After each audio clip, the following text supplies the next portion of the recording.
chicos, por ejemplo, ¿cómo van ustedes con la fase con la fase individual, con la colaborativa?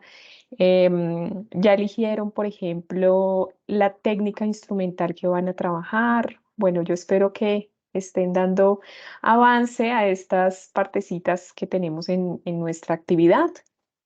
Quizás mientras ustedes plantean alguna inquietud, yo les puedo ir compartiendo aquí alguna información relevante para el avance de nuestro paso 3. Recuerden que esta ya es nuestra última actividad intermedia teórica. En este momento, así como estamos desarrollando el paso 3, también nos encontramos simultáneamente desarrollando el componente práctico en los diferentes centros y zonas a nivel nacional. Habrán estudiantes que ya estén finalizando su componente práctico. Tenemos algunos otros, como por ejemplo los estudiantes de paso que todavía no han empezado, están incluso a la espera de las fechas de inscripción. Hay algunos centros donde la logística no es tan rápida como en algunas otras zonas. Entonces, en ese sentido, pues para los estudiantes que no han podido inscribirse, les pido mucha paciencia. Estamos seguros que en el transcurso de esta semana ya empezarán a salir las fechas para inscripción, pero son muy poquitas zonas donde tenemos esa situación. Bueno, chicos, ¿qué más les voy comentando? Permítanme, yo voy a abrir por aquí el chat en mi celular para que revise si ustedes, bueno, revise la participación. Ok, perfecto. Buenas noches, Andrea, Juan Sebastián, un gusto saludarlos. Gracias por conectarse. Listo, chicos. Bueno, recordarles que además de este CIPAS, la siguiente semana, en caso de que ustedes tengan algunas dudas mucho más puntuales del trabajo elaborado, el día martes 7 de mayo vamos a tener nuestro segundo CIPAS dirigido por la tutora Eliana Aguilera. Seguramente algunos de ustedes tengan a la tutora Eliana en el curso virtual, entonces pues es un espacio propicio para que puedan interactuar con ella, de pronto comentar algunas inquietudes, entre otros. Entonces, bueno, chicos, muchas gracias por su saludo. Yo aquí los voy saludando, voy compartiendo algunos comerciales mientras algunos compañeros se conectan. Recuerden que la actividad finaliza el viernes 15 de mayo, o sea, eso quiere decir que estamos más o menos a unos 13 días del cierre de la actividad. La ponderación del trabajo es de 85 puntos. Y ya pues en este momento estamos interactuando de manera significativa en el foro de la actividad. Importantísimo, chicos, tengan presente que como parte de la evaluación de esta actividad también tenemos en cuenta la participación en foros. Entonces, ay, esperen un segundito, solo verifico si sí estamos grabando. Entonces, es súper importante también que ustedes participen en los foros con sus aportes, lluvias de ideas, bibliografía, fuentes de consulta, que dejen allí como esa evidencia en el foro para que podamos tener en cuenta esa participación en el momento de la calificación. Recordarles también consolidar sus avances en el anexo 4, diseñado específicamente para la consolidación del paso 3. Esto facilitará el trabajo, por ejemplo, del estudiante que haya elegido el rol de consolidador, pues para que al final él pueda consolidar todos sus aportes en un único documento. ¿Listo, chicos? Recordemos, entrega miércoles 15 de mayo. Bueno, quisiera preguntarles aquí si ya empezaron con el desarrollo de la fase individual, si ya desarrollaron sus ejercicios, si frente a estos ejercicios tengan alguna duda.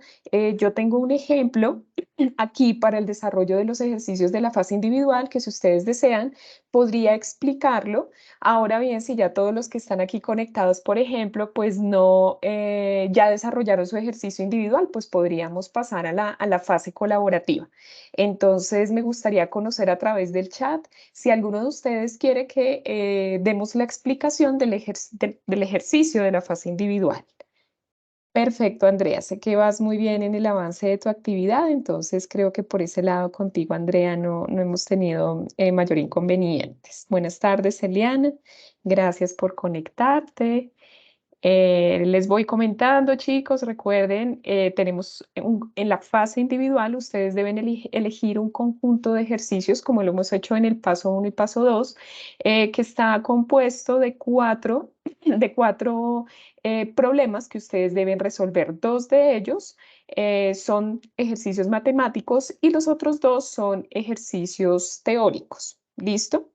Listo, Eliana. Eliana, por ejemplo, está de acuerdo en que podamos dar una explicación de la fase individual. Yo traigo hoy un ejemplo completo de la sección matemática que debemos desarrollar. Entonces, si les parece bien, brindamos esa explicación. Si nos queda un tiempecito, les puedo hablar también de algunas de las técnicas espectroscópicas que vamos a trabajar en esta unidad. Entonces, bueno, chicos, recordemos que esta fase individual tiene una ponderación de 40 punticos, importante para la entrega de nuestra actividad. Listo, John, claro que sí. Vamos entonces a enfocarnos en el ejercicio matemático de la fase individual. Entonces, por aquí Nayeli dice, sí, profe, me gustaría la parte del punto 1.1, los literales C y D, muchas gracias. Si es completo, mejor. Perfecto, Nayeli. Hoy tenemos el ejercicio completo. De hecho, el día de ayer quise grabar un video porque también sé que muchos de ustedes por temas laborales, bueno, muchos de sus compañeros no pueden conectarse a este espacio de webconferencia, entonces la idea de ese video que ya está circulando en los foros, en las últimas noticias del curso, grupos de WhatsApp, de Teams, les sirva como insumo, pues para que ustedes puedan desarrollar sus ejercicios de espectrometría o BEVIS. Entonces, bueno, chicos, aquí tenemos un ejemplo muy similar a uno que abordamos en la webconferencia de la clase anterior. Me encantaría que ustedes pudieran tener calculadora en mano, ¿sí? Importantísimo porque son ustedes los que me ayudan a corroborar los cálculos, chicos, muy importante y la ayuda de ustedes ha sido muy útil en las webs conferencias porque me ayudan a corroborar. Hemos visto por ahí uno que otro errorcito en el momento de los resultados, entonces lo corregimos inmediato entre todos. Entonces, bueno, chicos, importante, ¿qué relación tiene este ejercicio con el de ustedes? El contexto que les voy a presentar es diferente, pero los ejercicios que ustedes van a ver en la guía apuntan exactamente a lo mismo que vamos a ver en este ejemplo. ¿Listo? Vamos a ver los mismos literales, la forma de desarrollarlos y el objetivo es que ustedes, toda vez que entiendan la dinámica, pueden tomar esta grabación. Yo se las voy a compartir ahora en un momento, la grabación del CIPAS, y puedan hacerlo parte de su estudio. Entonces, bueno, déjenme ver. Ah, Liliana, gracias. Tú me estás diciendo que hoy no está funcionando la plataforma. Me preguntas si se sabe cuándo la restauran o qué sucede.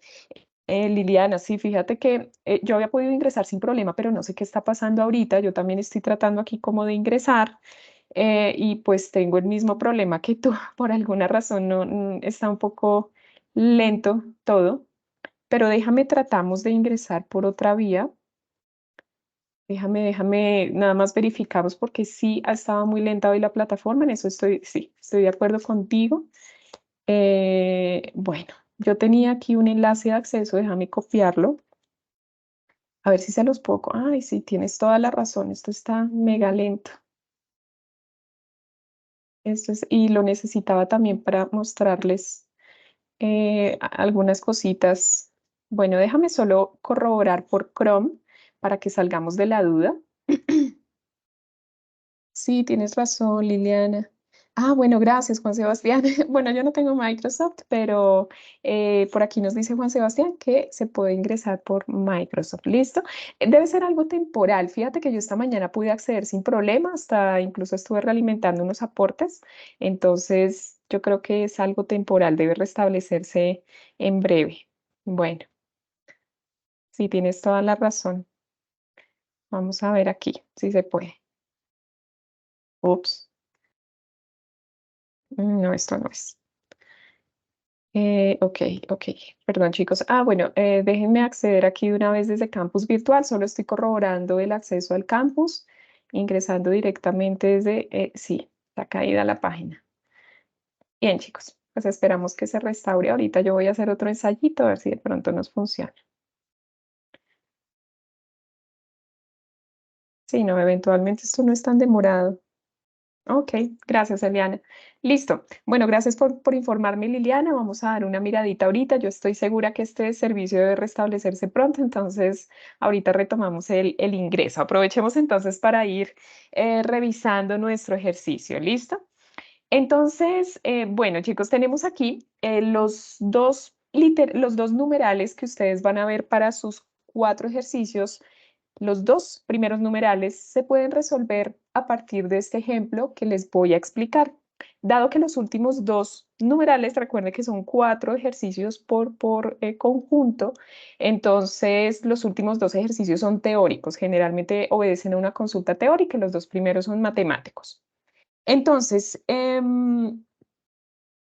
listo. Para determinar el contenido de anhídrido sulfuroso en cerveza, este es un componente fundamental de algunas bebidas alcohólicas, el SO2, el dióxido de azufre, se destila en medio ácido y se lleva a una solución, bueno, que se denomina como ditio bis ácido nitrobenzoico, abreviado pues con estas letras, mediante una corriente de nitrógeno. Entonces, ¿qué nos interesa de este ejercicio? Se prepararon diferentes soluciones patrón de este compuesto, del anhídrido sulfuroso, y se obtuvieron los resultados, los siguientes resultados que vamos a ver de las lecturas de la curva de calibración a 732 nanómetros. Chicos, importante, en la webconferencia pasada describimos todos los fundamentos químicos de la espectrometría UV visible, cómo funciona, cómo opera, cómo funciona un equipo de UV visible, para qué tipo de muestras se puede hacer este tipo de análisis. Y bueno, pues también pudimos ver que debido a los compuestos que absorben radiación en la región ultravioleta visible, pues tenemos una amplia gama de posibilidades dentro del área de alimentos para detectar algunas moléculas o analitos en alimentos a partir de esta técnica. Como lo vemos aquí, anhídrido sulfuroso en cerveza. ¿Sí? Entonces, este es un ejemplo de UV visible. Entonces, bueno, chicos, vamos a tener una serie de datos que fueron tomados a través de esta técnica de UV. Uy, ahí tenemos un micrófono activo, chicos. Bueno, tenemos entonces, nos están dando en el ejercicio la concentración de anhídrido sulfuroso en miligramos sobre litro para 6 soluciones patrón. Si ustedes observan aquí, me están dando la concentración de ese anhídrido sulfuroso para poder construir una curva de calibración y poder tener esos datos en dicha curva. Entonces tenemos unas concentraciones que van de 10 hasta 60 miligramos sobre litro. Y para cada una de estas soluciones se leyó la absorbancia de la radiación ultravioleta visible en la muestra a 732 nanómetros. Entonces tenemos aquí los valores de absorbancia característicos de cada muestra que nos van a permitir construir una curva de calibración. Entonces, permítanme un segundito. Ah, gracias, Sharik. Gracias.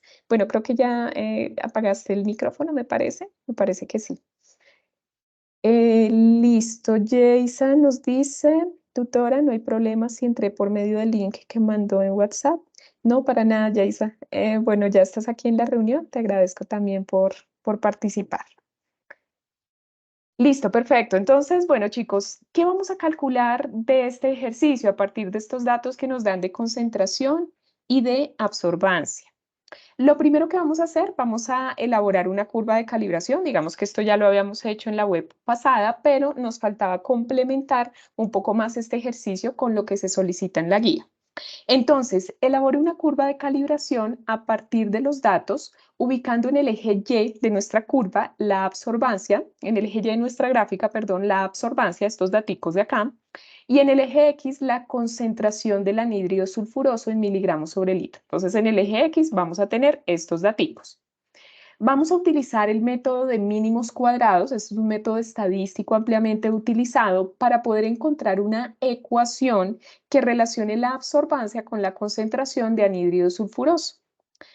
Chicos, adicionalmente, este datico no lo habíamos calculado en la web. Vamos a calcular la desviación estándar de la pendiente de la recta de esa curva de calibración y vamos a determinar también la ordenada en el origen. Esa ordenada también es conocida como la intersección de la recta con el eje Y. Y a partir de la curva que elaboremos, vamos a determinar la concentración del anhídrido sulfuroso en una muestra problema si la absorbancia de esa muestra es de 0,52. Entonces, si ustedes se dan cuenta, vamos a responder 4 ítems. Vamos a responder matemáticamente 4 ítems que nos están solicitando también en nuestra guía. Y quiero mostrarles porque luego, pues para que ustedes vean la relación que tienen nuestros CIPAS con el desarrollo de la guía, si ustedes observan, por ejemplo, aquí el conjunto de ejercicios 5, sí, de hecho todos los ejercicios tienen una dinámica muy similar, todas son con analitos diferentes, pero se da el contexto junto con las concentraciones de metal, sus absorbancias, se pide elaborar la curva de calibración, utilizar el método de mínimos cuadrados para encontrar la ecuación de la recta y se les pide la desviación estándar. Eso en el primer ejercicio. Y en el segundo, determinar la concentración de paladio en una muestra, bueno, se dan las características de la muestra y su absorbancia para ubicar estos valores en la recta. Lo que quiero que ustedes vean es que realmente los ejercicios pues son muy similares al que vamos a desarrollar en este momento. Listo. Bueno, chicos, ¿me confirman si están viendo mi pantalla? Por aquí me dice Sharik como que tiene dificultades para ver la pantalla. Déjame, yo ingreso por aquí un momentico porque teníamos, creo que Sebastián pareciera que tuviera... ok, déjame ver si es esto. A ver, listo. Creo, yo les sigo aquí compartiendo, chicos, de pronto no se veía bien la pantalla, no sé si Sebastián nos estaba compartiendo como la cámara, pero según yo veo, yo tengo aquí mi celular activo y estoy viendo la diapositiva. Y listo, Liana, muchas gracias. Nayeli también, igual Sharik, si tienes problemas para ingresar, yo te recomiendo que salgas de la reunión y trates de incorporarte nuevamente. Debe ser ya un tema como de conexión. Listo, John, muchas gracias. Bueno, chicos, entonces vamos a continuar. Vamos a empezar con nuestro punto 1, muy parecido a uno que desarrollamos en la webconferencia. Entonces, lo primero que vamos a hacer es elaborar la curva de calibración a partir de los datos que nos proporcionan en el ejercicio, ubicando en el eje Y la absorbancia y en el eje X la concentración. Para ello, yo voy a salir aquí de la forma de presentación pues para poder llevarme esta tablita a Excel, que es lo que necesito para poder elaborar esa curva de calibración. Por aquí tengo lista una hojita en Excel que les voy a compartir. Permítanme, chicos, un momentito. Les comparto aquí esta hojita en Excel. Y lo que yo voy a hacer en este momento son copiar los datos que me están dando para elaborar mi curva de calibración. Recordemos que la curva, bueno, lo ideal es que la absorbancia se encuentre en el eje y la concentración en el eje X, dado que Y es la variable dependiente, quiere decir que la absorbancia de radiación ultravioleta visible pues va a depender de la concentración de la muestra. Entonces seleccionamos nuestros datos. Aquí la recomendación es que podamos insertar pues el gráfico. Ustedes pueden tomar un gráfico de líneas o un gráfico de dispersión. Pues yo usualmente tomo el gráfico de dispersión para poder graficar, por ejemplo. Y bueno, inicialmente lo que tenemos que verificar, y permítanme yo amplío un poquito más la hojita de Excel aquí. Importante que ustedes verifiquen que los ejes estén correctamente asociados. Por ejemplo, si ustedes observan, los datos de absorbancia van de 0,1 a 0,6 y aquí estamos entre 0 a 0,7, quiere decir que la absorbancia está en el eje Y y en el eje X efectivamente tenemos los valores de concentración. Eso tenemos que revisarlo porque si no, pues ustedes tienen que seleccionar los datos e invertirlos para que podamos tener correctamente asociados los ejes. Entonces, bueno, pues aquí la idea es que ustedes coloquen un título adecuado dependiendo del analito que ustedes estén revisando. Por ejemplo, yo podría tener aquí un título que se llame concentración de anhídrido sulfuroso versus absorbancia, ¿no? Entonces podría colocar aquí mi título. Ustedes también pueden agregar ejes al gráfico, ¿no? Entonces pueden agregar ejes. Aquí absorbancia, aquí concentración en miligramos sobre litro, etcétera, ¿no? Entonces, bueno, ustedes pueden allí modificar la gráfica.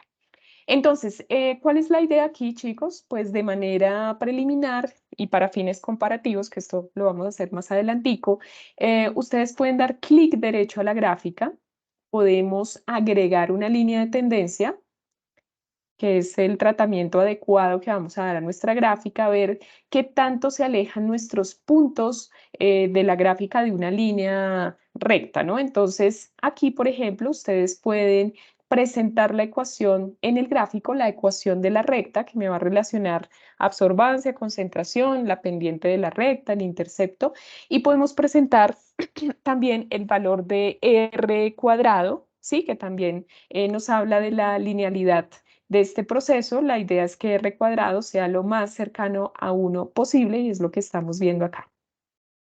Entonces, ya con esta gráfica, ustedes pueden copiar la gráfica, por supuesto, adicionando el título a los ejes, la absorbancia, entre otros. Yo me voy a permitir irme aquí a la presentación y mostrarles de una forma un poquito más organizada esta gráfica. Aquí está. La gráfica que acabamos de construir es esta misma. Entonces, el primer paso consiste en eso, en elaborar la curva de calibración a partir de los datos que me están dando en el ejercicio. Miren ustedes, yo aquí coloqué mis etiquetas, absorbancia, concentración de anhídrido sulfuroso, aquí está la ecuación de la recta, el valor de R cuadrado. Ese es el primer punto del ejercicio. ¿Qué tenemos aquí en la ecuación de la recta? Ya nos está dando un valor de la pendiente, que ahorita lo vamos a determinar matemáticamente. Vamos a ver de dónde sale este valor porque nos lo están pidiendo en el ejercicio. Tenemos X, que puede ser cualquier valor de concentración. Aquí pues tenemos el intercepto, que nos habla entonces del punto, el punto exacto del eje Y donde pasa la recta. Ese es el intercepto. Entonces, bueno, chicos, este R cuadrado pues es un valor que realmente es muy cercano a 1. ¿Qué nos quiere decir R cuadrado? Es llamado coeficiente de determinación. Y pues en el modelo de regresión lineal que estamos aplicando al elaborar esta curva, decimos que se ajusta pues totalmente a los datos, es decir, la ecuación refleja, la ecuación de la recta que tenemos aquí, refleja perfectamente la dependencia entre X y Y, la dependencia de la concentración con la absorbancia de mi muestra. Entonces, es una ecuación de la recta confiable. Chicos, punto 2, importante, y aquí es donde necesito el apoyo de ustedes para hacer algunos cálculos. Bueno, tenemos aquí, bueno, buenas noches a los que se han unido. Buenas noches, María, Valentina, gracias por unirse a la reunión. Vamos a utilizar el método de mínimos cuadrados, un método estadístico bastante confiable, para encontrar una ecuación que relacione la absorbancia con la concentración del anhídrido sulfuroso. Entonces, matemáticamente vamos a determinar la ecuación de la recta que nos acaba de proporcionar Excel. Quiere decir que este segundo paso pues va a tener unos cálculos que vamos a tener que desarrollar. Por favor, ténganlos presentes porque ustedes los van a desarrollar para su ejercicio. Y es la absorbancia, X, la concentración de anhídrido sulfuroso. Eso lo debemos tener clarísimo. Quiere decir, chicos, que yo puedo tener una tablita que no es más que tomar esta tabla que ya tenemos aquí de datos, pero simplemente en lugar de hablar de concentración, yo denomino esa concentración como X y en lugar de hablar de absorbancia, voy a denominar esa absorbancia como Y. ¿Esto por qué? Porque a partir del método de mínimos cuadrados, nosotros vamos a empezar a determinar la pendiente de la recta y el intercepto realizando una serie de operaciones con estos dos valores. ¿Qué es lo primero que necesitamos? En primer lugar, sumar los valores de X. Vamos a generar aquí una última fila que represente la sumatoria de los valores. Entonces ustedes van a sumar uno a uno todos los valores de X. Esto pues bueno, ya lo muestro realizado para no detenernos mucho en esta suma, que ustedes incluso la pueden hacer en Excel. Toman esta tablita, la llevan a un cuadrito en Excel, hacen la sumatoria, lo pueden hacer también en una calculadora, no son muchos datos. Esto nos da 210. Y para los valores de Y, que son los valores de absorbancia, también vamos a registrar una sumatoria. Ya les digo para qué nos sirve esa sumatoria. Adicionalmente, vamos a agregar dos columnitas más a esta tabla. porque son datos que vamos a emplear para determinar la ecuación de la recta. Una de las columnas que vamos a adicionar a esta tabla es el factor de x por y. Quiere decir que por cada pareja de valores vamos a realizar la multiplicación y el resultado lo vamos a colocar en esta columna, x por y para cada pareja de valores. ¿Listo? Entonces aquí 60 por 0,591 nos va a dar 35,46.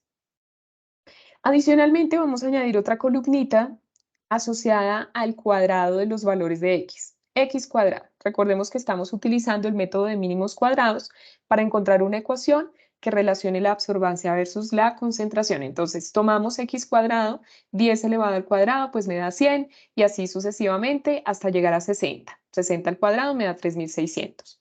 En la misma dinámica, voy a generar la sumatoria de esas dos columnas de x por y, aquí está el valor de la sumatoria, que también lo he determinado en Excel, y x al cuadrado. Tengo aquí el valor de la sumatoria de mis parámetros. ¿Por qué son tan importantes estos parámetros? Para lo siguiente, chicos. Vamos a encontrar la ecuación que nos están pidiendo.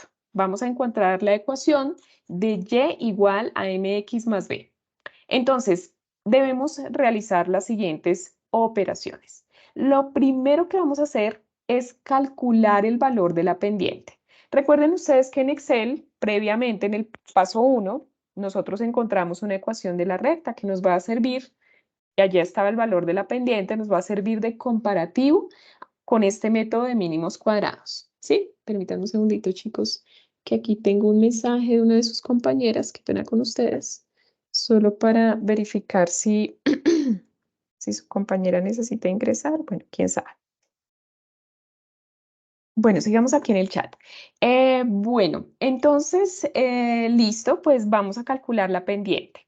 Para calcular la pendiente vamos a tener por allí un valor de n que va a corresponder al número de datos. Si nosotros observamos, tenemos, por ejemplo, 6 datos de concentración, 6 datos de absorbancia, ¿sí? Entonces, el número de datos va a corresponder a esos 6 datos. ¿Listo? Entonces, n va a ser igual a 6. Para calcular la pendiente, y es por esa razón que nosotros hicimos estos cálculos preliminares, para calcular la pendiente de la recta nosotros tenemos que hacer la siguiente operación. Nosotros debemos reportar aquí el resultado de la sumatoria de x por y, es decir, 90,76. Aquí está. Lo vamos a reportar para poder hallar la pendiente.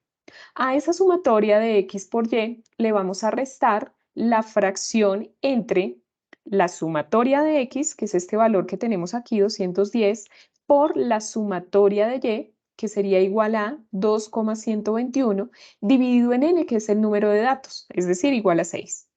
Este factor, chicos, lo vamos a dividir siguiendo este método de mínimos cuadrados por la sumatoria de x cuadrado, que también lo tenemos aquí, 9100, y a esto le vamos a restar la sumatoria de x elevada al cuadrado. Ojo, que no es lo mismo que x al cuadrado. La sumatoria de x me da 210 y ese valor lo voy a elevar al cuadrado, dividido en 6. Esa es la manera de calcular la pendiente por el método de mínimos cuadrados. Si yo reemplazo esos valores en mi ecuación, los valores que les acabo de mencionar, la sumatoria de x por y, aquí está, 90,76, la sumatoria de x, la sumatoria de y dividido en 6, y así sucesivamente, voy a obtener este factor. Entonces, aquí es donde necesito de la ayuda de ustedes para que por favor me indiquen, por ejemplo, qué resultado les da el numerador, chicos. ¿Qué resultado nos da aquí el numerador? Vamos a revisar. Buenas noches, Francisco. Gracias por conectarte. Bueno, chicos, mientras ustedes me ayudan a revisar ese valor, yo voy a revisar aquí algo porque tengo algunos estudiantes que están como escribiendo en el chat de Teams. Listo.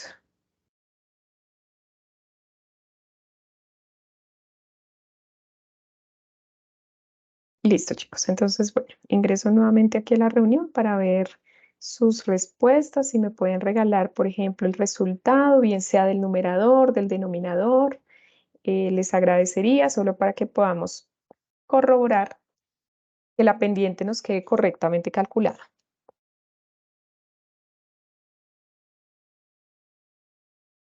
Listo, perfecto.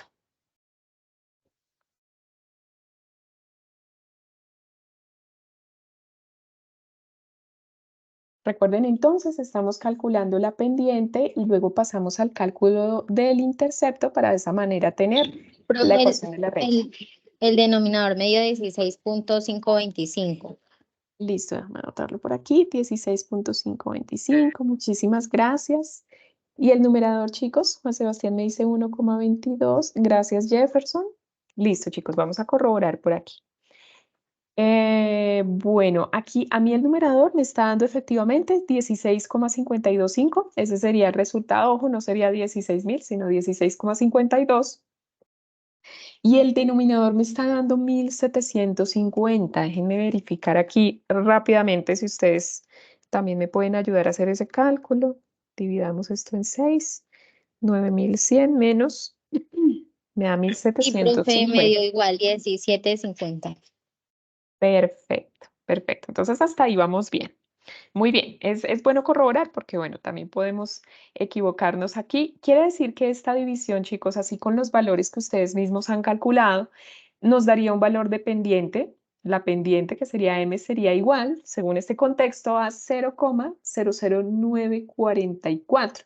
Sería el valor de la pendiente. 0,00944. Que si nosotros nos vamos por aquí a nuestra hojita en Excel, podemos ver entonces que el cálculo, bueno, pues sería el correcto toda vez que coincidiría con la ecuación de la recta que me genera Excel, ¿no? De hecho, lo importante es que los cálculos queden bien hechos y esto sea comparable, ¿no? Entonces, la idea es que ustedes en Excel pues determinen esa ecuación y puedan comparar frente a sus resultados. ¿Listo? Eso con respecto a la pendiente, chicos. Para ir cerrando este ejercicio o este punto 2, debemos calcular la ordenada, conocida también como el intersecto o la intersección, que sería B. Lo tenemos aquí. Entonces, ¿cómo calculamos esa ordenada? Pues bueno, es como si nosotros, por ejemplo, despejáramos a B de esta fórmula. Si nosotros despejamos a B, este valor mx pasaría al otro lado de la ecuación a restar. Nos quedaría de la siguiente manera. Les muestro.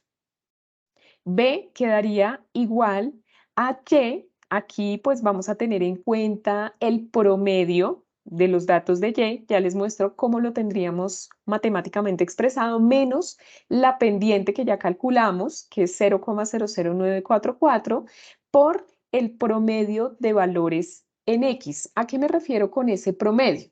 A la sumatoria de X, que sería esta de aquí, 210, dividido en el número de datos, que son 6 datos. A ver, les muestro yo acá, chicos.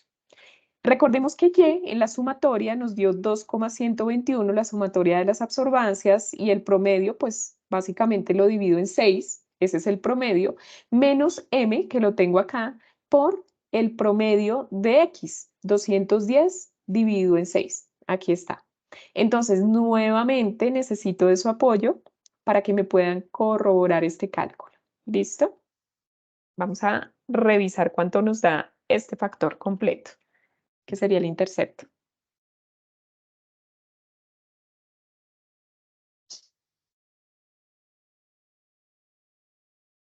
Es el datico que nos falta para completar nuestra ecuación de la recta.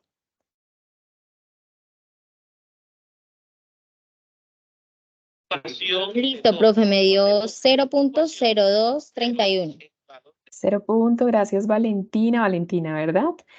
0,0231. Vamos a verificar. Déjame verificar entonces. Aquí lo tenemos. El intercepto 0,0231. Gracias, Eliana. Si nos puedes confirmar en el chat también tu resultado. Vamos a comparar ahorita. Muchas gracias. Nuevamente aquí, chicos, si nosotros comparamos el valor del intercepto 0,023, pues prácticamente es el mismo, ¿no? Entonces, efectivamente, el valor del intercepto nos da, y eso es fundamental porque si nos están dando datos muy alejados de esa ecuación que ya determinamos, pues habría que revisar la manera como se plantearon los cálculos. Pero para efectos de este ejercicio, todo está bien, ¿listo? Entonces ya tenemos aquí el intercepto por el método de mínimos cuadrados. Quiere decir que la ecuación de la recta que me están pidiendo por este método, pues sería igual a y igual a 0,00944, que es la pendiente, por x, que es cualquier valor de concentración, más 0,0231. Aquí tenemos nuestra ecuación de la recta calculada por el método de mínimos cuadrados. Muchas gracias, Liliana. Gracias, Juan Sebastián. Perfecto. Chicos, dicho esto, aquí viene un cálculo, pues, que es, que les digo yo, también muy importante y que vamos a tener en cuenta para el desarrollo de este ejercicio. Vamos a tener que calcular la desviación estándar de la pendiente, que es M, y la ordenada. Vamos a calcular la desviación estándar de la pendiente M y de la ordenada, que es B, en el origen de nuestra recta. Entonces, chicos, solo por preguntar, como por pura curiosidad, me gustaría saber de los que están aquí en el chat, quiénes ya desarrollaron este ejercicio. Pues solo como para tener una idea, si ustedes pues ya esto lo manejan muy bien, si ya lo desarrollaron. De todas maneras, pues yo me voy a permitir hacer el cálculo con mis datos para que ustedes puedan ver. Entonces, si me pueden compartir aquí. Listo, Andrea. Perfecto, sé que ya tú has avanzado bastante bien en este ejercicio. Bueno, sin embargo, Andrea, si quieres ahorita contrastamos porque vi por ahí en tus datos que la desviación de la pendiente te daba alta, en el orden de 6, y bueno, un valor un poquito alto. Lo vi alto, entonces si quieres ahorita corroboramos de pronto por este método a ver si te da lo mismo. ¿Listo? Entonces ya lo revisamos. Listo, chicos. Bueno, entonces, pues vamos a avanzar, vamos a continuar. Bueno, este sería nuestro tercer paso. Vamos a calcular la desviación estándar de la pendiente, vamos a denominarla con este signo, con esta simbología, desviación estándar de la pendiente, y la desviación estándar de la ordenada, es decir, la desviación estándar de B al origen. Entonces, para poder calcular estas dos desviaciones estándar, recordemos que la desviación estándar, pues es estadísticamente hablando una medida de la dispersión de los datos, qué tan dispersos están nuestros datos con respecto a esos valores de pendiente y la ordenada.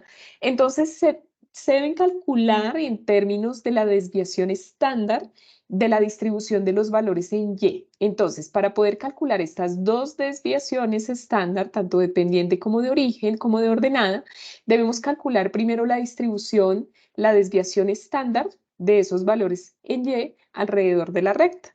A esta desviación estándar le denominaremos con este signo. Entonces vamos a calcular primero esta y a partir de ese resultado vamos a calcular las otras dos. Entonces, ¿cómo podemos determinar la desviación estándar de esos valores o de la distribución de los valores en Y? Bueno, la determinamos de la siguiente manera. Aquí vamos a tener una raíz cuadrada. Esa raíz cuadrada pues va a corresponder a la sumatoria de los datos de delta Y al cuadrado. Ya les voy a explicar a qué corresponde ese delta Y, ¿sí?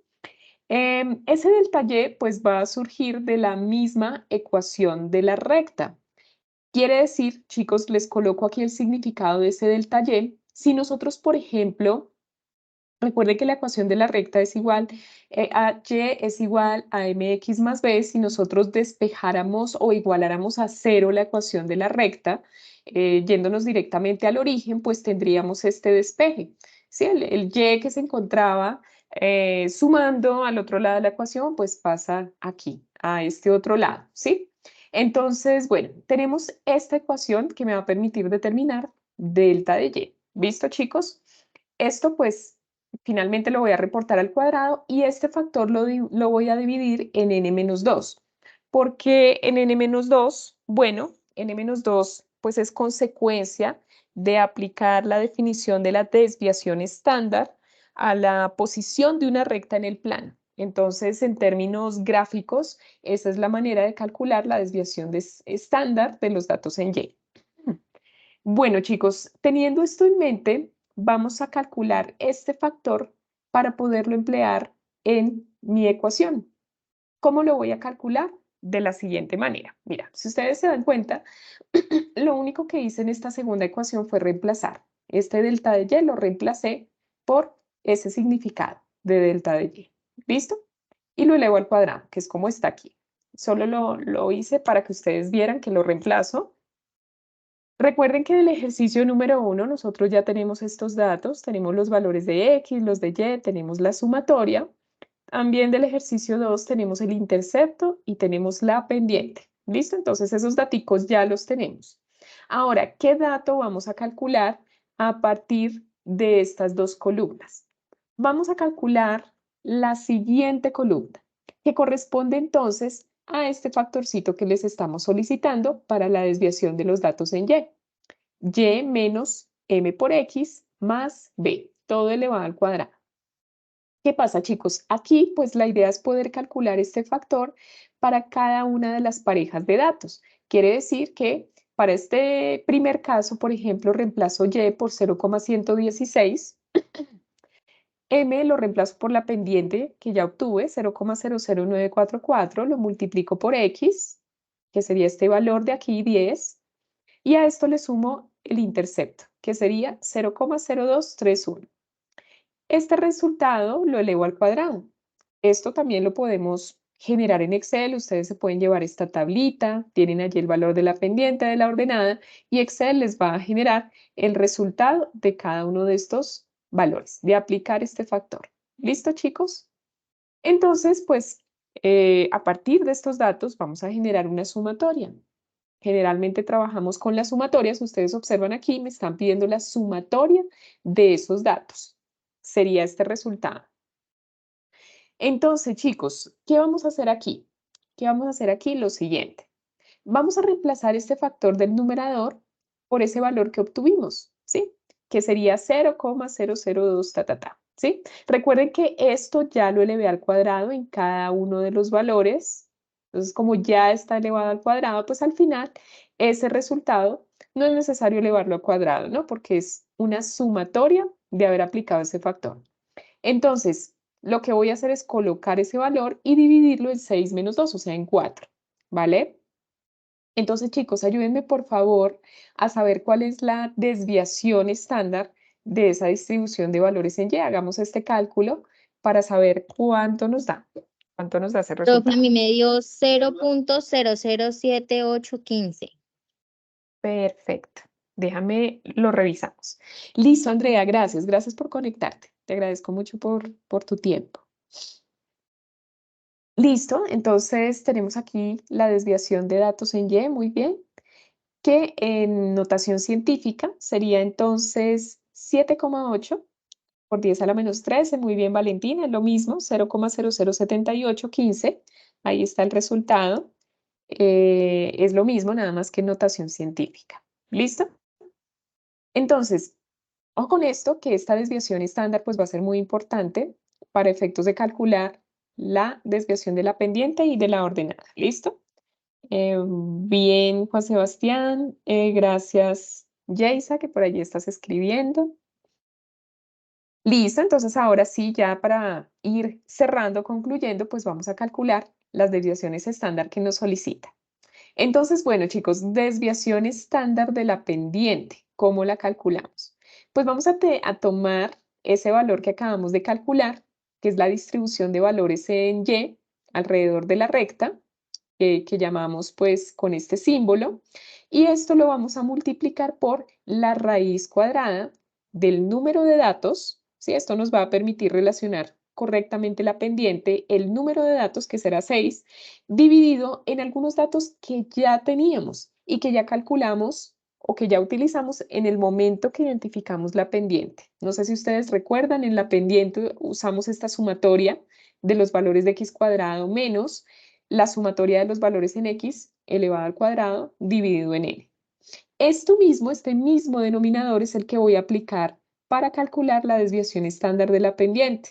Nuevamente, tomo la desviación estándar de los valores de y lo multiplico. Aquí la única diferencia es el numerador, que en el numerador para el caso del intercepto u ordenada, voy a tomar el cuadrado, la sumatoria del cuadrado de los valores en X, ¿sí?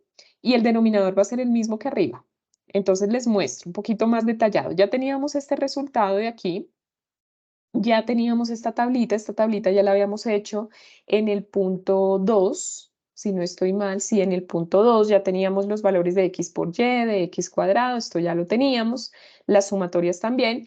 Entonces lo que me queda básicamente es reemplazar para poder hallar la desviación estándar de la pendiente. ¿Cómo reemplazo? Pues bueno, tomo el valor de la desviación estándar en y, que es este de aquí, y esto lo multiplico por la raíz cuadrada. Ya van a ver, tenemos el 6, número de datos, 9100, que sería la sumatoria de x al cuadrado, aquí está, 9100, menos 210, que es la sumatoria en x, esto al cuadrado, dividido en 6.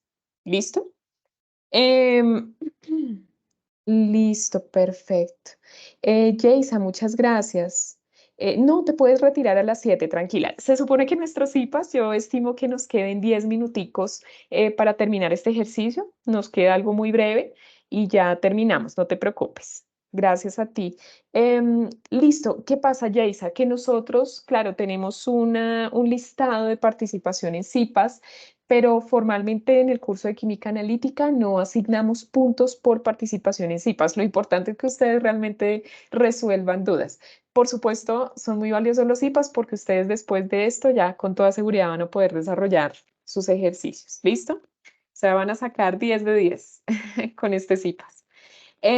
Listo, chicos. Entonces, listo. Gracias a ti, Jason. Chicos, ¿me pueden ayudar con este cálculo? Podemos corroborar cuál sería ese resultado de la desviación estándar de la pendiente. Mientras ustedes me ayudan con este resultado, vamos a tener en cuenta que la desviación estándar debe ser lo más pequeña posible, deben ser valores muy bajos para que esto nos indique em, pues que la variación de los datos no difieren mucho de la media, o más bien la medida de la dispersión de los datos no es muy alta. Entonces, gracias, Valentina. Bueno, a mí me da un resultado un poquito diferente. Déjenme corroborar. 4,57 por 10 a la menos 4. Pero déjenme corroborar porque aquí sí no tenemos punto de comparación. Permítanme un segundito. Yo reviso aquí el resultado. Y 6 lo divido en este valor.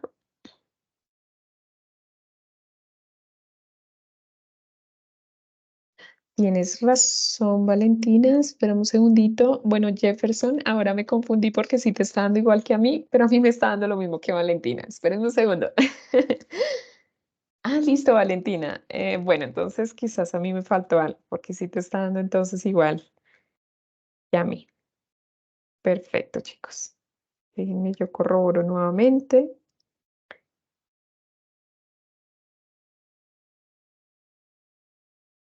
Listo, Valentina. No sé por qué ahora me está dando lo mismo que, que ustedes, que lo que les daba al inicio. 900, 100 menos. Perdón, chicos. Yo hago un último cálculo y ya.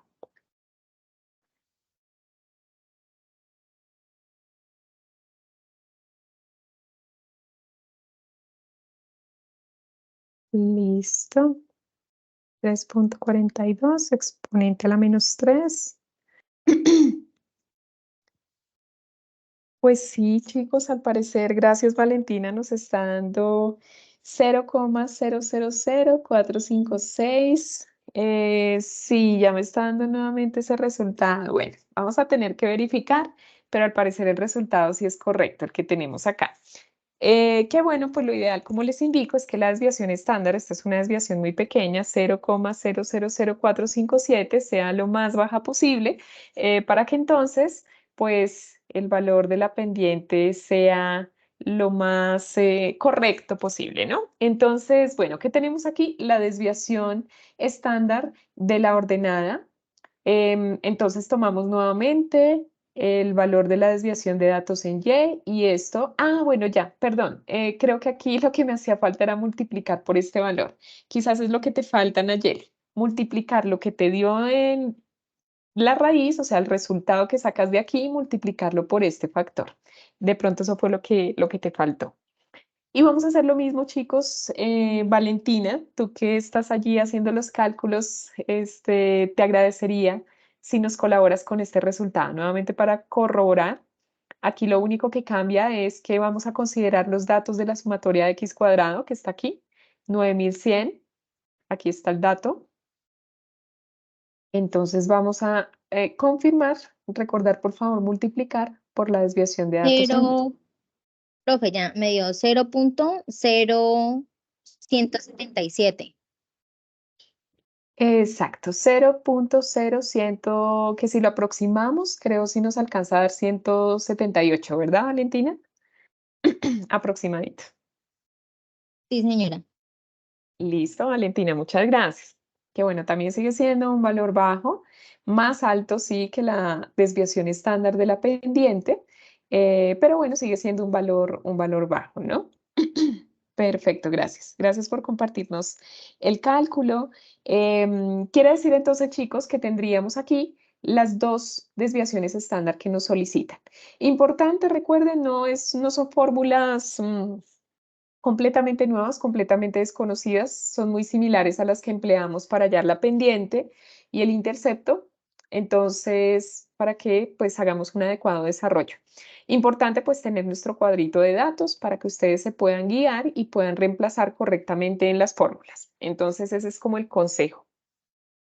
Chicos, último punto y que correspondería al literal 2 de sus ejercicios. Se van a dar cuenta que el literal 2 de sus ejercicios es muy similar a este que vamos a hacer aquí. Ya tenemos la ecuación de la recta y la ecuación de la recta me permite comparar cualquier valor en Y, cualquier valor en X. Quiere decir que yo podría obtener cualquier absorbancia si tengo la concentración o en este caso si tengo la concentración podría tratar de identificar cuál es la absorbancia en un valor específico. En este ejercicio me están diciendo que una muestra problema de anhídrido sulfuroso tiene una absorbancia de 0,52. Vamos a determinar la concentración. Si ustedes observan en en los datos de la línea de la curva de calibración, tenemos ese valor de 0,52 entre este rango de datos. Quiere decir que la concentración se esperaría que estuviera pues en esta margen, entre 50 y 60, en ese rango de datos. Entonces, vamos a utilizar la ecuación de la recta que obtuvimos por el método de mínimos cuadrados. Quiere decir que en esta ecuación de la recta nosotros vamos a tener un valor de Y que es 0,52 y para determinar la concentración pues simplemente despejo X de esa ecuación. ¿Cómo me quedaría despejada? Pues bueno, este valor que está sumando pasa al otro lado a restar y este valor que está multiplicando pasa al otro lado de la expresión a dividir. Entonces esto nos quedaría de esta manera. Bueno, antes de despejar, Y sería igual a 0,52. Ese es el valor que nos dan en el ejercicio. Tenemos la pendiente, tenemos la ordenada. Y X sería entonces igual a Y, 0,52 menos el valor de la ordenada dividido en la pendiente. ¿Listo? Entonces, bueno, yo les coloco aquí el resultado que me da a mí, pero vamos a corroborar, chicos. Les agradezco si me confirman si ese es el resultado correcto. 0,0094. Bueno, Sí, parece que profe, sí. me dio igual. Listo, Valentina, muchas gracias. Parece que nos da lo mismo. Recordemos que ese valor de X, chicos, sería 52,86 miligramos sobre litro, por cuanto son las unidades que estamos utilizando en la concentración. ¿Listo? Entonces ese es como el datico que tenemos que calcular despejando de la ecuación de la recta, que ya es algo pues relativamente fácil. Chicos, con eso terminaríamos esa parte matemática de este ejercicio de la fase individual. Recuerden que hay otras dos preguntitas para cada estudiante que son teóricas y asociadas pues a las técnicas que estamos trabajando en esta unidad. ¿Listo? Por favor, háganme saber en el chat si tienen alguna duda, si de pronto algo no quedó claro. Recuerden que yo les voy a compartir esta grabación pues para que ustedes se puedan guiar para el desarrollo de su ejercicio. Chicos, en este momento esperamos, bueno, mientras ustedes me confirman en el chat si todo quedó claro, esperamos que para la fase colaborativa ya ustedes hayan definido sus roles, ¿sí? Por favor, es importante que definan sus roles. Hay estudiantes que aparecen en la última semana y que algunos incluso no alcanzan ni siquiera a ser incluidos en el trabajo. Pero también sé de otros estudiantes que han hecho un muy buen trabajo en equipo y así sean dos o tres que se han entendido desde el inicio de la actividad, arman un grupito de WhatsApp y empiezan a avanzar de forma muy significativa en el desarrollo de la actividad. Yo les había comentado esto, pues lo vimos, lo estoy pasando un poquito rápido porque lo vimos en la webconferencia, pero quiero solo responder dos preguntitas que me han hecho bastante en los foros. Me han dicho, profe, en la lluvia de ideas, porque recuerden que ustedes primero hacen una lluvia de ideas para identificar la técnica instrumental que van a trabajar. Me han preguntado, profe, ¿tenemos que hacer una lluvia de ideas de todas las técnicas instrumentales? No. La idea es que en conjunto o en equipo ustedes traten de identificar una técnica instrumental con la que puedan determinar el analito en su muestra problema. Si ustedes consideran que deban cambiar de analito, lo pueden hacer. Si consideran que van a cambiar de alimento, lo pueden hacer. Pero el método instrumental va a ser solo uno. Recuerden que estamos trabajando métodos instrumentales y métodos de separación. Entonces, ¿cuál es la idea? ¿Cuántos métodos tenemos? Tenemos muchos métodos: espectroscopía UV visible, espectroscopía infrarroja, espectrometría de absorción atómica, tenemos también técnicas electroquímicas donde está la potenciometría y la conductimetría. Y en cuanto a métodos de separación, tenemos, por ejemplo, la cromatografía de gases. ¿Listo? Listo, John, gracias. A ti, Valentina, gracias por tu apoyo con los cálculos. Sharik, perfecto, muy bien. Listo, perfecto. Yaisa dice que tienen grupo de WhatsApp, no comentan mucho en foros, perfecto.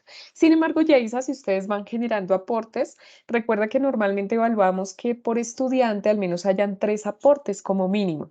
Entonces, así sea que se estén poniendo de acuerdo por WhatsApp, cada cierto tiempo suban un avance al foro para recibir retroalimentación y con eso pues van abonando sus punticos de participación. Chicos, yo tengo algunos ejemplos aquí. Supongamos para los que todavía están un poquito perdidos en la fase colaborativa y no han elegido pues una problemática.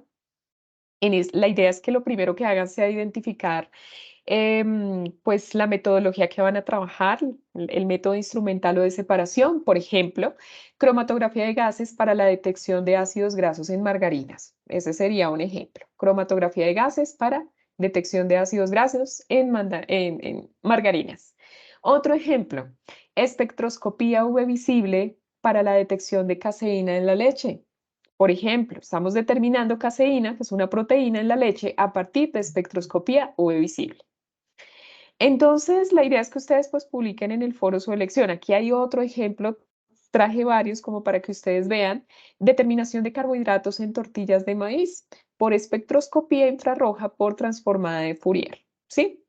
Entonces, bueno, consolidan esa elección. La idea, chicos, es que elijan una sola técnica, que empiecen aquí en el primer punto, en el segundo punto, describan el método instrumental, ¿sí? Yo les voy a compartir igualmente la presentación porque pues también tengo algunos elementos que se vieron en la clase anterior de UV visible, infrarrojo, para la descripción del método instrumental. Igual ustedes pueden hacer la consulta. La idea es que ustedes traten de identificar, describan ese método y cómo se aplica a la detección del analito. Eso también hace parte de la descripción. Tenemos también por aquí otro punto que es una pregunta que me han hecho bastante. Listo, Eliana, tranquila, muchas gracias a ti. Ya denme 5 minutos, chicos, y estamos terminando nuestros IPAs.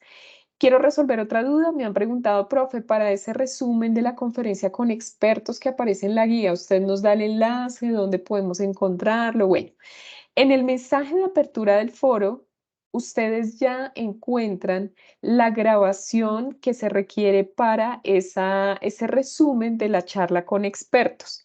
Ustedes deben, pues deben ver ese video, chicos. Es un video, pues tiene una duración más o menos de 50 minutos.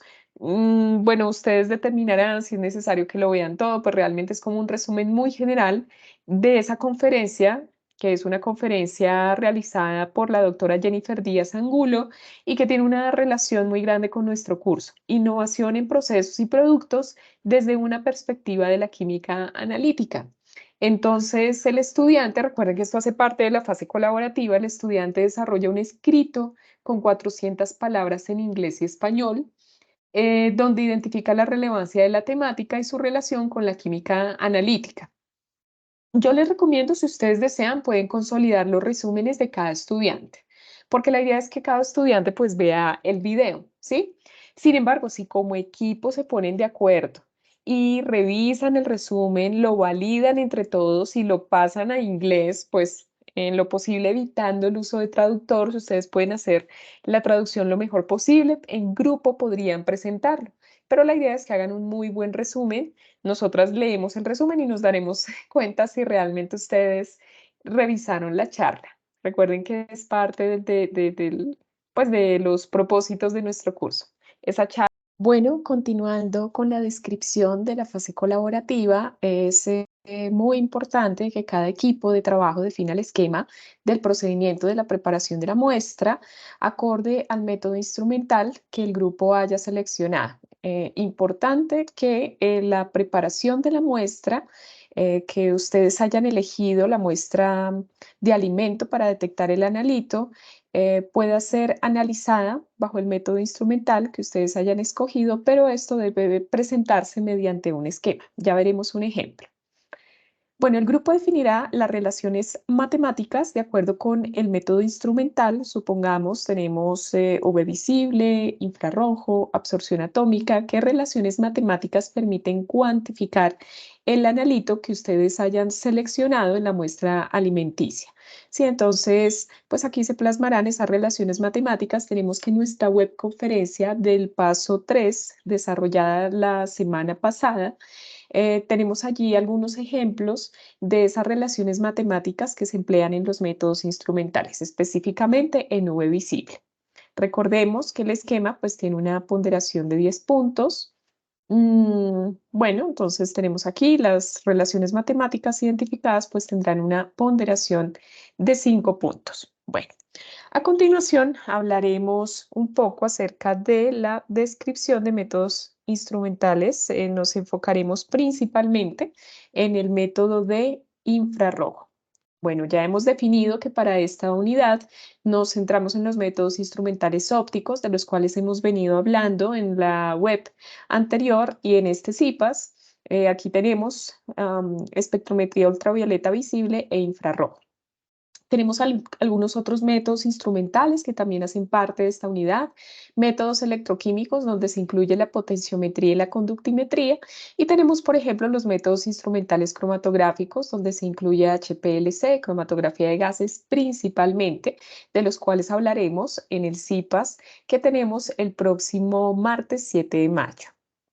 Bueno, con respecto a la espectroscopía infrarroja, bueno, debemos tener en cuenta que de acuerdo con el espectro electromagnético, la región infrarroja se sitúa entre 700 nanómetros a 2500 nanómetros aproximadamente. Allí se enmarcan la mayoría de las aplicaciones que encontramos en el análisis de alimentos. Bueno, ¿qué podemos decir acerca de la espectroscopía infrarroja? Bueno, esta se basa en el hecho de que la mayoría de las moléculas absorben la luz en la región infrarroja del espectro electromagnético, convirtiéndola en vibración molecular.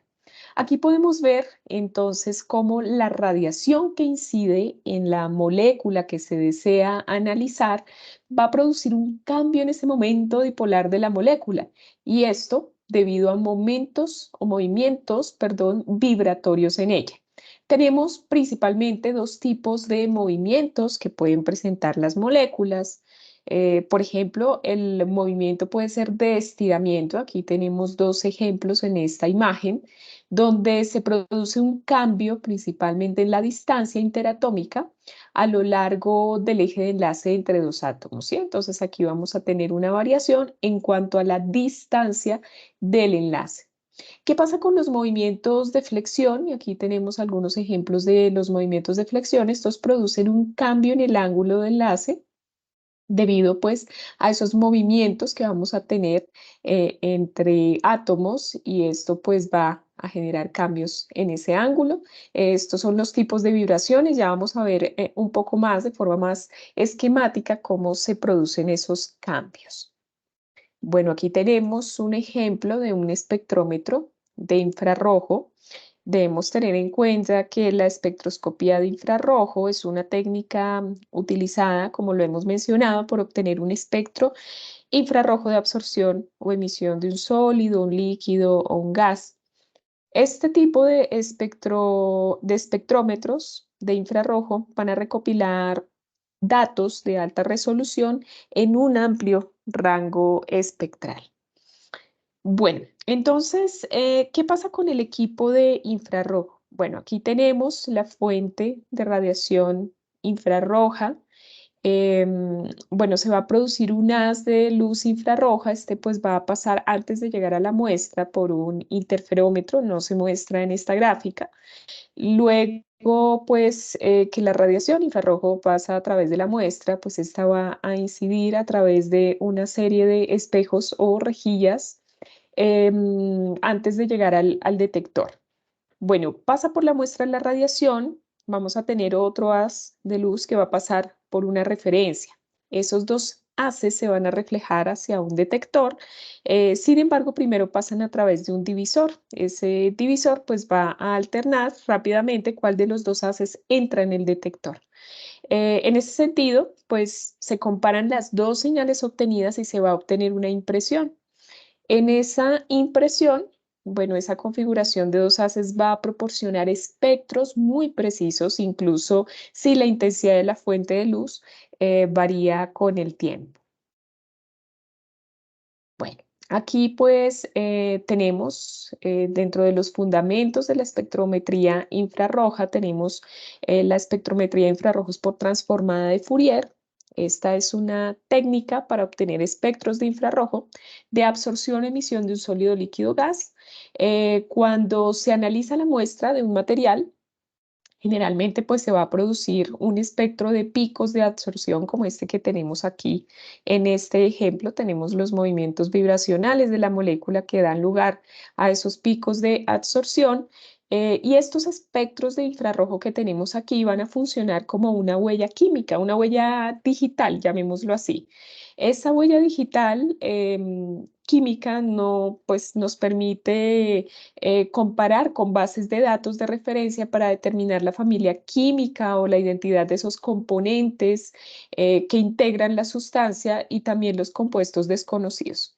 Entonces, esta técnica de infrarrojo por transformada de Fourier también es muy útil para la identificación, por ejemplo, de contaminantes, de agentes químicos, de enlaces químicos y secuencias, por ejemplo, resultantes de la degradación como el calor, el agua, el oxígeno, los oxidantes o, por ejemplo, la luz ultravioleta. Bueno, aquí tenemos pues algunos ejemplos un poco más dinámicos respecto a esos tipos de vibraciones de tensión y vibraciones de flexión. Entonces, pues vamos a ver un corto video que nos va a ilustrar al respecto.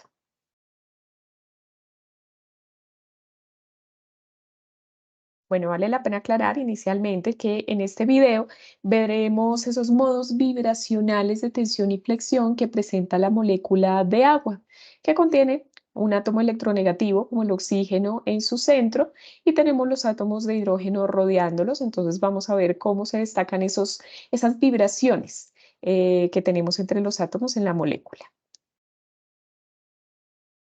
Diferentes bandas que aparecen en el espectro de infrarrojo del agua.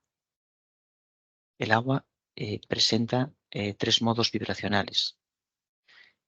El modo de tensión simétrica, el modo de tensión asimétrica y el modo de flexión. El modo de tensión asimétrica aparece sobre 3.796 centímetros a la menos 1 y es una vibración que podemos ver en el modelo molecular. La vibración de tensión supone variación en las distancias de enlace sin cambiar los ángulos de enlace. Al ser tensión asimétrica, los átomos se alejan y se acercan al oxígeno alternativamente. Mientras uno se aleja, el otro se acerca. Después tenemos la vibración de tensión simétrica, que se sitúa un poco por debajo a 3.690 centímetros a la menos 1 y supone es una vibración en la que los átomos se alejan y acercan del oxígeno, los átomos de hidrógeno, pero los dos se acercan al mismo tiempo y se alejan al mismo tiempo. Se denomina este tipo de vibración de tensión simétrica. Y por último, el tercer modo vibracional que presenta la molécula de agua es la vibración de flexión. La vibración de flexión aparece a 1551 centímetros a la menos 1 y en ella se modifican los ángulos de enlace entre los hidrógenos. Para conocer los modos vibracionales que presenta una molécula, podemos recurrir a una fórmula que es 3n-5 en el caso de moléculas lineales y 3n-6 en el caso de moléculas no lineales, donde n es el número de átomos que presenta la molécula. En el caso del agua, tiene 3 átomos, por tanto, 3n son 9, y como no es lineal, le restaríamos 6. 9 menos 6, 3. 3 modos vibracionales. Perfecto, chicos. Bueno, vamos a avanzar. Entonces, de acuerdo con lo que hemos mencionado, pues estas vibraciones que generan espectros de absorción, pues van a tener unas señales características en el espectro de infrarrojo y esto va a depender de los tipos de enlaces que estén presentes en las moléculas. Tenemos aquí, pues básicamente un esquema de la manera como podemos caracterizar esos picos de absorción en nuestro espectro. Tenemos, por ejemplo, diferentes tipos de enlaces que con toda seguridad estarán contenidos en aquellas moléculas que ustedes hayan elegido como analitos. Esta técnica pues es muy relevante para la identificación de moléculas orgánicas, incluso organometálicas, para aquellos que hayan elegido compuestos que tienen metales asociados, pues tenemos aquí el rango de absorción de esas señales. Esta pues representa la longitud de onda en centímetros a la menos 1. Ya veremos un ejemplo de estos espectros. Entonces vemos que se encuentran por debajo de 1000 centímetros a la menos 1 esas absorciones. Allí cuando tenemos en el espectro absorciones entre 1000 y 2000 centímetros a la menos 1, pues vamos a tener grupos funcionales característicos de los éteres en una región muy específica del espectro, compuestos halogenados, carbono unido a diferentes halógenos y por supuesto enlaces carbono, doble enlace oxígeno, que se encuentran en una gran variedad de moléculas. Tenemos aldehídos, tenemos ácidos carboxílicos, entre otras moléculas, pues en esta región vamos a encontrar esas vibraciones moleculares que se encuentran en esos espectros de absorción de infrarrojo. Importante pues para aquellos que estén analizando moléculas como por ejemplo lípidos, proteínas, entre otros compuestos, carbohidratos, etcétera. Bueno, tenemos algunos enlaces muy específicos de moléculas que están presentes allí. Bueno, este es un ejemplo, la cafeína. Si ustedes observan, pues tenemos la molécula de cafeína que para el caso de su análisis por infrarrojo, pues vamos a tener diferentes enlaces, doble enlace carbono-nitrógeno, como en este caso. También encontramos, por ejemplo, enlaces carbono, doble enlace oxígeno, como en esta región de acá del espectro. Entre otros tipos de enlaces, por ejemplo, este de aquí, nitrógeno, carbono, doble enlace, oxígeno, que es muy similar a este, que se encuentra en la región de 2300 a 2100 centímetros a la menos 1. Y por supuesto, cuando tenemos heteroátomos unidos a átomos de hidrógeno, también, por ejemplo, en el enlace NH, OH, o este de aquí, que también lo encontramos en muchas moléculas orgánicas, o enlaces carbono-hidrógeno, que también, pues, con toda seguridad se encontrarán aquí en este tipo de moléculas. Encontraremos esos picos característicos entre 2.800 a 4.000 centímetros a la -1, ¿no? Entonces tenemos, pues, esas señales de tensión de esas moléculas y que nos permitirán caracterizarlas mediante espectroscopía de infrarrojo. Aquí tenemos un ejemplo de la tensión generada, por ejemplo, entre los enlaces OH, que tienen unos picos característicos en el espectro de infrarrojo.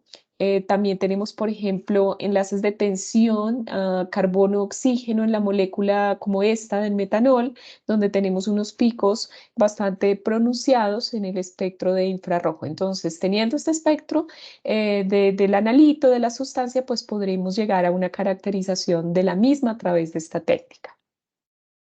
Bueno, como es del conocimiento de ustedes, toda vez que ustedes hayan elegido el método de análisis químico, en este caso el método instrumental o de separación, pues es fundamental que ustedes identifiquen cómo analizar la muestra o el analito a partir del alimento que ustedes han seleccionado. Entonces tenemos aquí un ejemplo de cómo es posible determinar aceite o lípidos en papas fritas y productos empaquetados, perdón, analizados por la técnica de infrarrojo por transformada de Fourier. Entonces, bueno, aquí tenemos un análisis mucho más gráfico de cómo se puede analizar el aceite en este tipo de productos que se hace en la práctica para obtener un espectro de infrarrojo por transformada de Fourier del aceite de la superficie de una papa frita. Normalmente se toma una muestra de 30 miligramos, se coloca en un accesorio ATR que es muy específico para este tipo de análisis. Es un equipo de reflectancia total atenuada. Este accesorio pues tiene una superficie irregular en el cristal que lo compone. Esa superficie irregular es fundamental, ya que con la ayuda de una prensa se va a lograr un contacto muy sutil con el cristal del accesorio y el producto que se está analizando. Y de esa manera se asegura de obtener una capa delgada de aceite que queda adherida a la superficie del cristal. Bueno, ya que tengamos entonces esa muestra de aceite, se retira la muestra de frituras, se lleva a cabo la obtención del espectro del aceite adherido al cristal y en algunas ocasiones aparecen algunos picos de absorción provenientes de los carbohidratos de la fritura. Sin embargo, esto no es problema, dado que no interfiere con los picos del aceite. Veamos un ejemplo para este tipo de análisis. Tenemos la absorbancia, aquí tenemos la región en donde es posible caracterizar los picos del aceite, característicos de los lípidos, y como mencionamos, podemos tener algunas señales adicionales de los carbohidratos que no interfieren con ese pico de los lípidos. Esto pues es muy importante, es una manera de caracterizar los compuestos orgánicos como los aceites de productos empaquetados. Bueno, entonces los esperamos la siguiente semana en nuestro CIPAS que se realizará el martes 7 de mayo, dirigido por la tutora Eliana Aguilera, donde abordaremos entonces algunas técnicas de separación como cromatografía de gases y de líquidos. Gracias a todos.